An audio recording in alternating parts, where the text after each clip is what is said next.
love watching it back every single time. Well, Tom Brady not only continues to write the record books with his 7th ring, but also the path that got him there. Brady went on the road to Washington, New Orleans, and Green Bay before reaching the big game. And including the Super Bowl, Brady defeated Drew Brees, Aaron Rodgers, and Patrick Mahomes, all former Super Bowl MVPs. So, Shannon, when you look at it that way, was this Brady's toughest road to a ring? I don't believe so, Skip. I believe this probably was his easiest path for the simple fact, Skip, he brought it. I believe, okay, and maybe Pro Football Focus, since they always want to analyze something, go back and look at it. I believe this is his most talented team Tom Brady's ever played on. Player for player, Skip, top to bottom. Offense, defense, offensive line, linebackers, DBs. I believe this is the most talented team Tom Brady's been on. And so, therefore, it's not the most difficult. Now, had he taken, say, the 2018 team, Skip, through this path, okay, no question. But, Skip, when you look at the talent level, and that's why I'm like a 3-point favorite. I mean, when you look at it player for player, I believe the Bucs are more talented. Yeah, I get it. He went through Brees, Rodgers, Mahomes, but Skip, he brought a heavyweight, the contenders with him. I mean, he had a team with him, and I believe this is his most talented football team that Tom Brady's been associated with. So for me, no. I still believe because of what he did in 2001, Skip, because it was only his first year starting. He started, week 3? Started week 3, because I think Bledsoe got hurt week 2 or week 3. 0-2, yep. So he started week 3. Considering it was his first start and doing what he did and getting that because he beat the Raiders at home, then he goes on the road and beat a 13-3 Steelers team that Although he made it about half of that game, Bledsoe had to finish. Right. And then doing what he did in that game, because this is not the Tom Brady that we see now, Skip. It was not even close to that. And I don't think anybody thought in that game, watching that game, that he was going to turn out to be what he became. Nope. So for me, Skip, I'm going to say no for the simple fact of what he brought along with him. The arsenal that he has at his disposal now is greater than he's had at any point in time, if you look at it offensively and defensively. As usual, we see Tom Brady from a completely, utterly different perspective. I'm going to make the case this was the greatest run to a championship in sports history, given the degree of difficulty of taking over a team that went 7-9 a year ago. I give you the talent, but let's take apart the talent and see what happened this year. Okay. 43 years old, 7-9 team, an organization known as the Succaneers because they had the worst winning percentage historically in all of sports. Right. There's a pandemic. There's very little off-season, mostly virtual, mostly throwing to people in parks until the quarantine got you and the park ranger said you can't do that in this park anymore. 0 preseason games.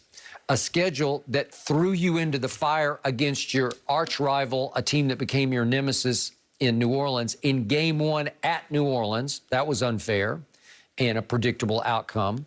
That team beat you on a Sunday night midseason when you were 6-2. It beat you 38-3 on that same turf that we watched the Super Bowl on. 38-3, and just went up and down the field on that loaded defense. They should have scored their first 6 times, but to your point, Jared Cook fumbled at the 2-yard line as they were going in for a touchdown that would have made it 6 possessions and 6 scores. And then, obviously, on that same field, Patrick Mahomes threw for 359 yards in the first half, 203 to Tyreek in the first quarter, 203 receiving yards by one receiver in the first quarter. Well, it was just wrong. And I didn't think that defense was going to be talented enough to rise back up to a level to carry them through the playoffs. No, you didn't think they would be able to play to their talent level. Yes. They were talented. They just weren't playing to that level. Playing to that level. Although the secondary was just so young because you're 22 and 23 at safety. 24-year-olds. And 2 24-year-olds on the corners. And I think they're all pretty good players, but I don't see a Pro Bowl player unless Antoine Winfield rises into Pro Bowl status. He might. They'll start getting some, concerning what they did in the Super Bowl, they'll start getting more looks now. Okay. And yet, I think they need to go out and sign one of these Patrick Petersons or Richard Shermans or somebody to give them some veteran depth and savvy at corner that they can utilize. Okay, so they go against Taylor Heineke in game number 1 on the road at Washington. And as you know, he just goes up and down the field on this same defense that's loaded.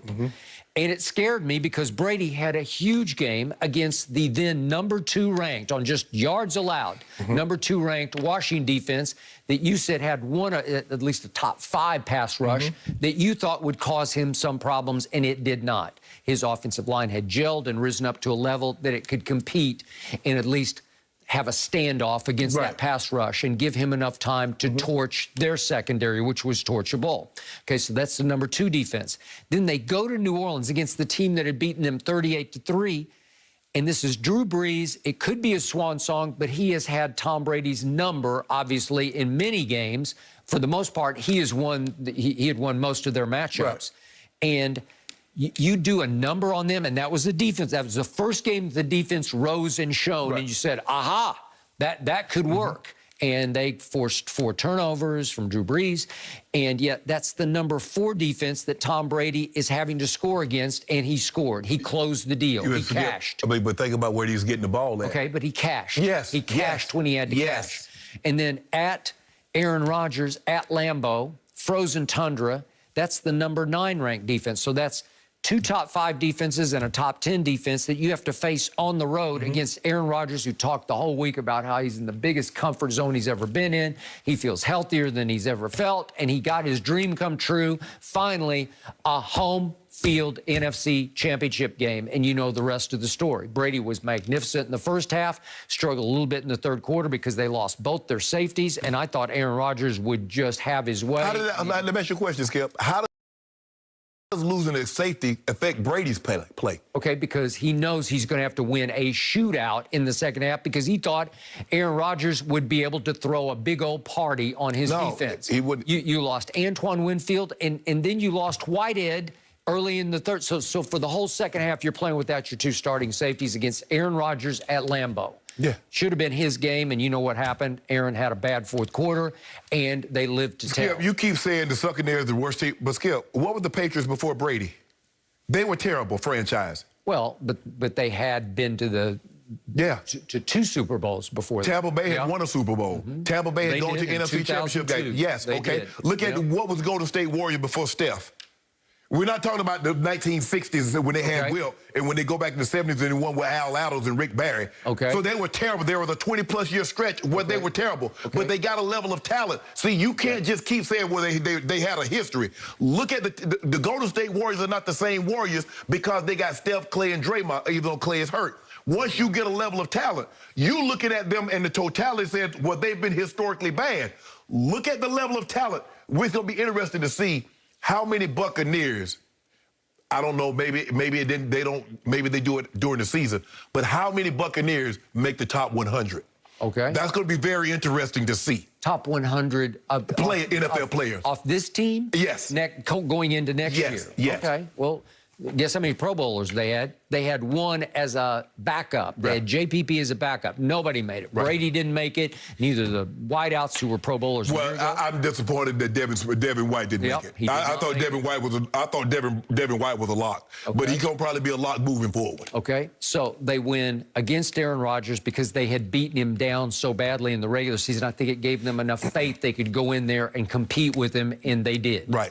And then they go up against the baby goat, Patrick Mahomes, and a defense and a coordinator that has had Brady's number, certainly in the Eli Super Bowl, the first one. Right. Okay, so to overcome the number 2, 4, and 9th ranked defenses and go Brees, Rodgers, and Patrick Mahomes is outrageously great, especially when you're 43 with the team that went 7-9 a year ago. In your first go-around with that team, you transform it into a Super Bowl champ.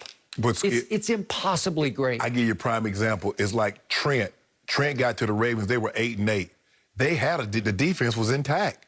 It was just getting the defense to play to the level consistently, game in and game out. Ray Lewis was there. Rod Woodson was there. Okay. Sarah Goose, all those guys were there. Now, okay, let's get a quarterback that understands that if he doesn't turn the ball over, you get a guy that can make a play here or there. They brought me on as a free agent. They drafted Jamal in the first. Well, I think Jamal was 5th. We run the football. We play for the big play, but we turn it over to our defense. What Tom says, well, man, if I can get to 14, they're not going to let you get in the end zone. So that's what they do in the red zone. They slam the door in Green Bay. The Green Bay, we're not letting you in the end zone. Okay. What they do to Pat Mahomes? We let you get down here, but you're not getting up on the end zone. Okay, but Tom Brady went 11-5 this year, good enough Yes. for a wild card. Yes. In many